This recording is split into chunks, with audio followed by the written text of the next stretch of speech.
सभी साथियों को जय भीम। चलिए वीडियो शुरू करते हैं। 31 नंबर का क्वेश्चन है, ग्रीन वॉश इंगित करता है। आंसर है पर्यावरण संरक्षण का झूठा वादा करना।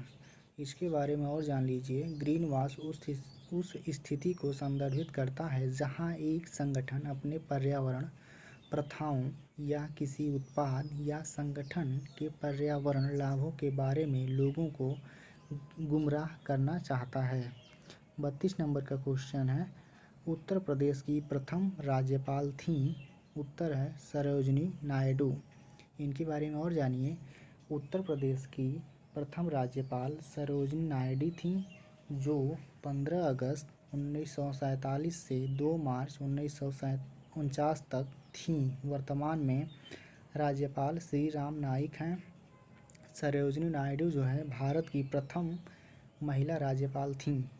33 नंबर का क्वेश्चन है कि उत्तर प्रदेश में पंचायती राज प्रणाली का शुभारंभ हुआ था। उत्तर है वर्ष 1945 में। इसके बारे में और जानिए।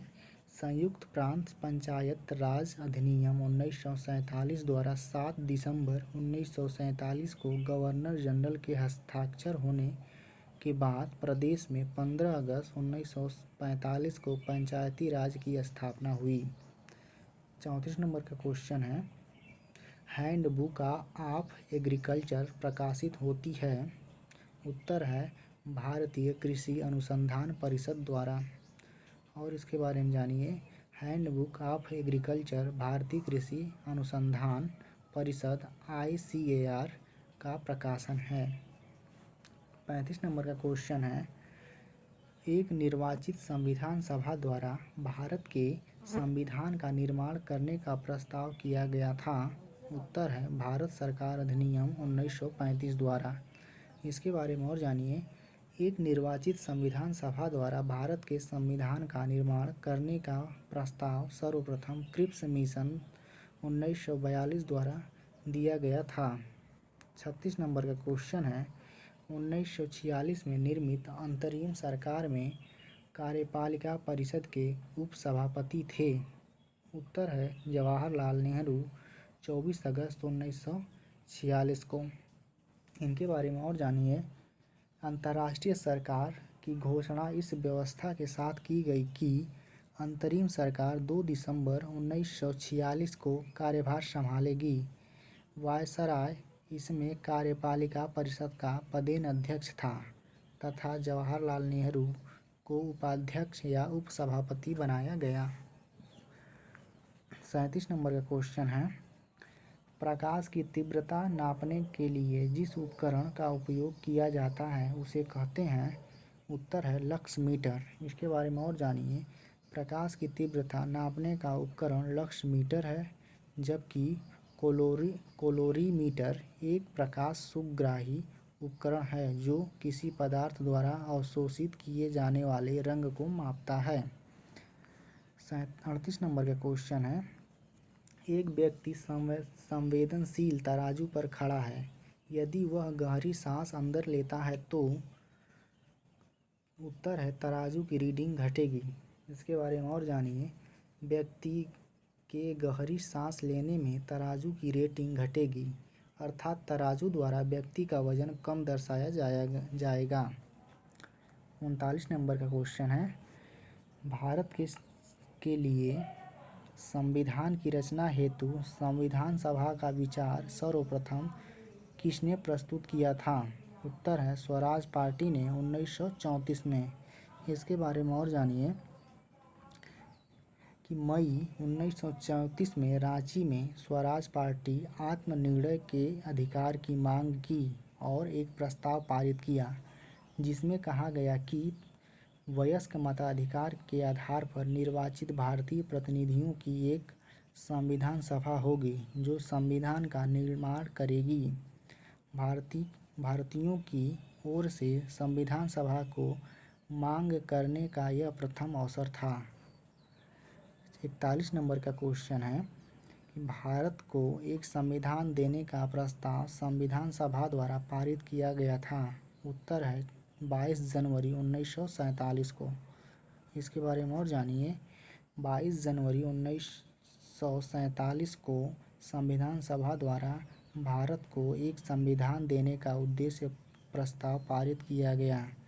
उद्देश्य प्रस्ताव को 13 दिसंबर 1946 को संविधान सभा में जवाहरलाल नेहरू द्वारा पेश किया गया था। आगे चलकर यही उद्देश्य प्रस्ताव प्रस्तावना का रूप बना। 41 नंबर का क्वेश्चन है कि भारतीय संविधान का प्रथम प्रारूप तैयार किया गया था। उत्तर है BN राव द्वारा। इसके बारे में और जानिए। इस संविधान सभा के संवैधानिक सलाहकार BN राव द्वारा संविधान का पहला प्रारूप तैयार किया गया, जिस पर विचार एवं परिवर्तन करके प्रारूप समिति द्वारा संविधान सभा के समस्त संविधान का मसौदा प्रस्तुत किया गया। BN राव के मूल प्रारूप में 243 अनुच्छेद और 13 अनुसूचियाँ थीं। 42 नंबर का क्वेश्चन है, इस संविधान सभा में वयस्क मताधिकार को 15 वर्ष के लिए स्थगित करने की बात की थी। उत्तर है मौलाना आज़ाद ने। इनके बारे में और जानिए। संविधान में वयस्क मताधिकार विषय पर बहस के दौरान मौलाना अबुल कलाम आज़ाद ने वयस्क मताधिकार को 15 वर्ष के लिए स्थगित करने की वकालत की थी, किंतु डॉक्टर राजेंद्र प्रसाद एवं पंडित जवाहरलाल नेहरू ने जोरदार ढंग से इसे अपनाने के लिए इसका समर्थन किया था। 43 नंबर का क्वेश्चन है, हड़प्पा संस्कृति के संदर्भ में शैलकृत स्थापत्य के प्रमाण कहाँ से मिले हैं।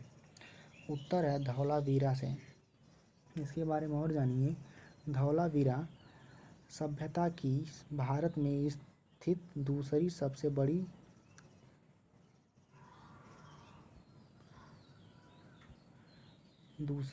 बड़ी बस्ती है और पहली राखी गढ़ी में है। यह गुजरात के कच्छ के रण में अवस्थित है।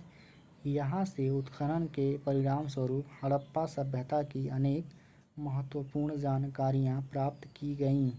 इन खोजों में शैलकृत जलकुंड महत्वपूर्ण हैं। 44 नंबर का क्वेश्चन है कि भारत से उपबंध पुरा चुंबकीय परिणामों से संकेत मिलते हैं कि भूतकाल में भारतीय स्थल पिंड सरका है किस दिशा में। उत्तर है उत्तर की ओर। इसके बारे में और जानिए। महाद्वीप विस्थापन सिद्धांत के अनुसार भारतीय स्थल गोंडवाना लैंड का एक भाग है। गोंडवाना लैंड में दक्षिणी अमेरिका, अफ्रीका, अंटार्कटिका, ऑस्ट्रेलिया और भारत एक ही स्थल पिंड के रूप में जुड़े थे। मध्यवर्ती मध्यजीवी काल में गोंडवाना लैंड के विशाल भूखंड का विखंडन हुआ, जिसमें भारतीय स्थल उत्तर की ओर विस्थापित हुए। 45 नंबर का क्वेश्चन है, माउंट एवरेस्ट शिखर पर चढ़ने वाली पहली महिला थीं। उत्तर है जुंको ताबेई। इनके बारे में और जानिए कि जुंको ताबेई जापानी पर्वतारोही हैं। उन्होंने 16 मई 1975 को माउंट एवरेस्ट को फतह कर इतिहास रचा तथा ऐसा करने वाली वे प्रथम महिला बन गईं। यह 7 महाद्वीपों के सर्वोच्च शिखर पर चढ़ने वाली पहली महिला हैं। 46 नंबर का क्वेश्चन है, आंध्र प्रदेश व तमिलनाडु के तट का नाम क्या है। उत्तर है कोरोमंडल तट। इसके बारे में और जानिए। कोरोमंडल तट का विस्तार भारत के दक्षिणी प्रायद्वीपीय के दक्षिण पूर्व में आंध्र प्रदेश के फाल्स डीवी के पास से तमिलनाडु के केप कोमोरिन तक है। फाल्स डीवी का मतलब कृष्णा डेल्टा और केप कोमोरिन का मतलब कन्याकुमारी। 47 नंबर का क्वेश्चन है, अंडमान निकोबार द्वीप समूह में द्वीपों की संख्या है। उत्तर है 222। इसके बारे में और जानिए। अंडमान निकोबार द्वीप समूह में द्वीपों की संख्या 222 है, जबकि द्वीप एवं टापुओं की कुल संख्या मिलाकर 572 है। 48 नंबर का क्वेश्चन है, श्रीहरिकोटा द्वीप अवस्थित है। उत्तर है पुलिकट झील के समीप। इसके बारे में और जानिए। श्रीहरिकोटा द्वीप आंध्र प्रदेश के पुलिकट झील के समीप स्थित है। यह द्वीप पुलिकट झील को बंगाल की खाड़ी से पृथक करता है। यहाँ भारत का उपग्रह प्रेक्षण केंद्र सतीश धवन अंतरिक्ष केंद्र स्थित है। 49 नंबर का क्वेश्चन है, भारत में आर्थिक उदारीकरण शुरू हुआ है। उत्तर है औद्योगिक लाइसेंस नीति में वास्तविक बदलाव के साथ। इसके बारे में और जानिए कि जून 1991 में नरसिम्हन राव सरकार के सत्ता ग्रहण के पश्चात अपनाई गई नई आर्थिक नीति के तहत उदारीकरण का प्रारंभ 24 जुलाई 1991 को हुआ। 24 जुलाई 1991 को नई औद्योगिक नीति घोषित हुई। इस नीति में 18 प्रमुख उद्योगों को छोड़कर अन्य सभी उद्योगों को लाइसेंस से मुक्त कर दिया गया।